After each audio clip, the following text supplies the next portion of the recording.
Well, I was always doing basketball.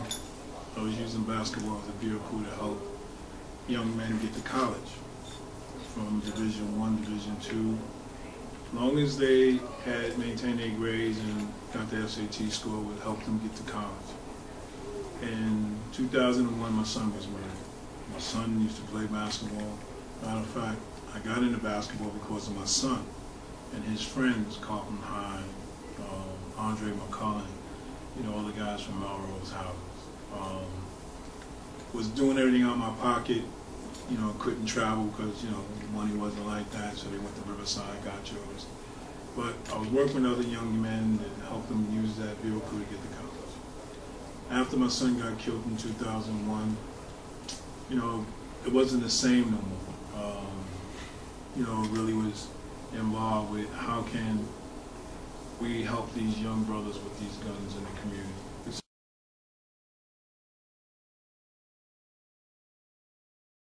Some of the conditions that they live under: homelessness, hungry, no father, no real guidance.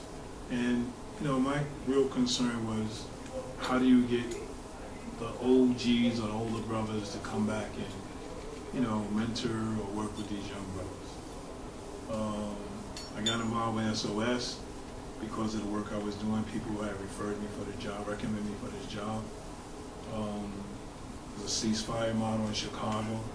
I always was baffled in how can we use that model, and they got more killings in Chicago than a war in Afghanistan in a 10-year period. But that's a model that they chose. With other wraparound services like GED component, FedCap, Osborne, Fortune Society, helping and to identify different vehicles or places we could get the young men to go to, and young women.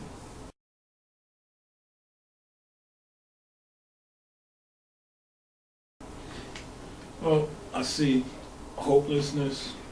I see young people feel that there's no way out. Just recently, the murder of the young man that shot by the police in Brooklyn this Saturday on a radio show on BLS. His cousin was on him, and he's, one of the things he said, the older brothers not active with us, don't do anything with us, wraparound services or resources. Nobody's telling them anything. They don't know where to go, and you hear that cry everywhere. When Chicken got killed last year, one of the kids asked us, "Where was you at yesterday, and where are you going to be at when this is over?" And you got to be consistent. Sometimes it's like a firefighter trying to fight a forest fire. You put out one flame and turn around, there's another.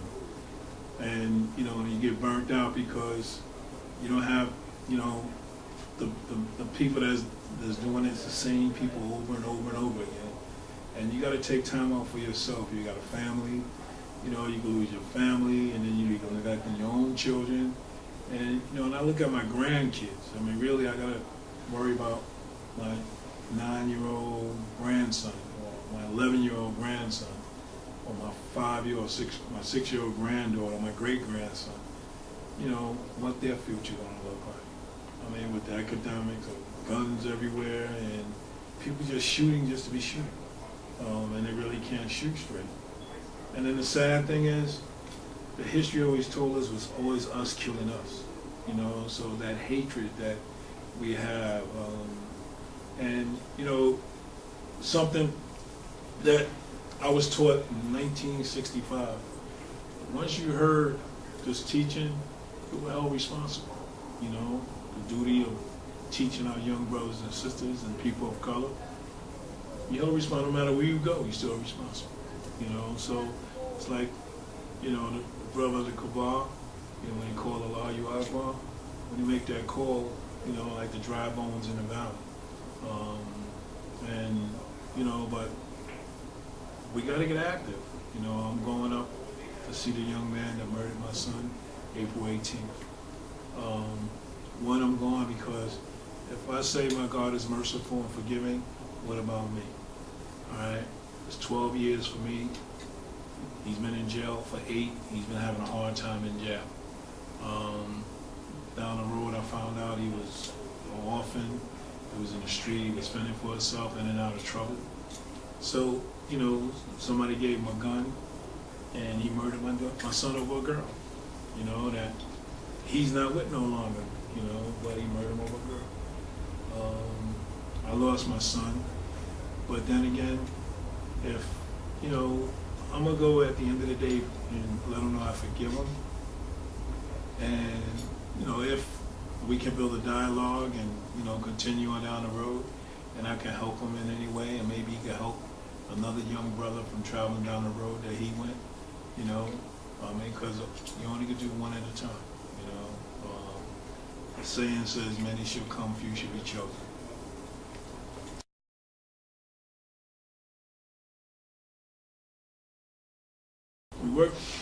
We work in the South Bronx. I'm born and raised. I was raised in the Bronx. We work in Morehouses, Adams Houses, St. Mary's. Again, Chicago came here 2 weeks ago, walked the community, and said the catchment area is too big. I have 7 people on staff, 4 full-timers, 3 part-timers. And we cover a 20-block radius from 147 in St. Anne's all the way up to 156 St. Anne's, up to 156 in Union, and back around. And we got 4 housing complex, Adams, Morehouses, St. Mary's, and the new building is on 156 and St. Anne's. We have elementary, junior high, high schools. I got 4 high schools, 3 high schools, 2 junior highs, and a host of elementary schools. That's in my catchment area. We are identified high-risk young men. They have to fit our criteria, either shot, shooter, been incarcerated, out of school, that we might identify them as a high risk that might, do something and shoot somebody or in a gang or affiliated with the crews in the streets. Right now we have 138 days with no shooting since November 4th.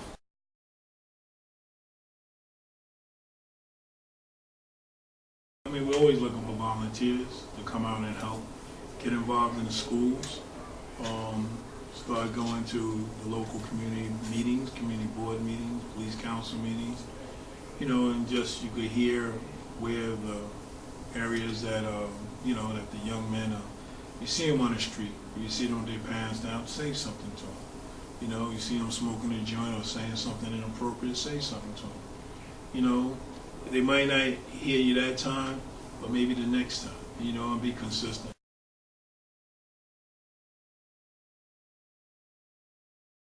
Get involved. There's men groups in your churches, in your mosques.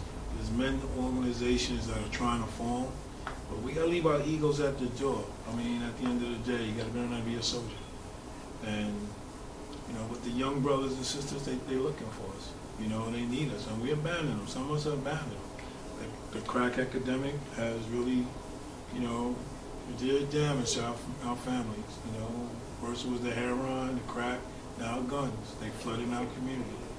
We gotta talk to our young men, and really talk about the prison industrial system, how they capitalize it. And just one day take them on 161st, stand across the street from the courthouse and watch how many men and women of color going through that criminal justice system, all right? And we're giving these guys jobs, upstate here, we're giving them jobs. So there's a conversation we really need to have.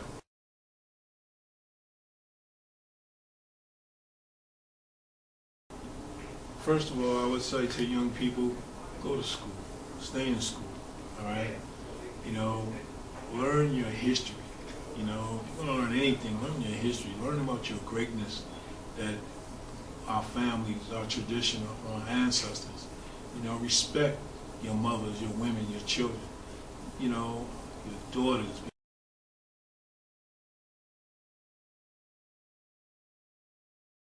Let's try to let us help you mediate your beefs. You know, and when you really look at it, you're gonna really see it's really a senseless people. I mean, on the other side, you know, our future. I mean, right now, looking through our hourglass, we got some young brothers that, you know, we're not patronizing for the academics. You know, I got a grandson, he's 9 years old, he's an honor student. I got a 6-year-old, she's in the principal list. You know, and every day I let them know how proud of them. When you see your children kiss them, you know, let them know you love them. I mean, because they might not hear that, man. You know, end of the day, they might not hear that. And look at what you do, you know, that if you had a younger brother or somebody, because everybody, there's two things: either you model behind somebody or you learn from trial and error. And those are, you know, some of the things that we speak about in SOS. You know, the model behavior.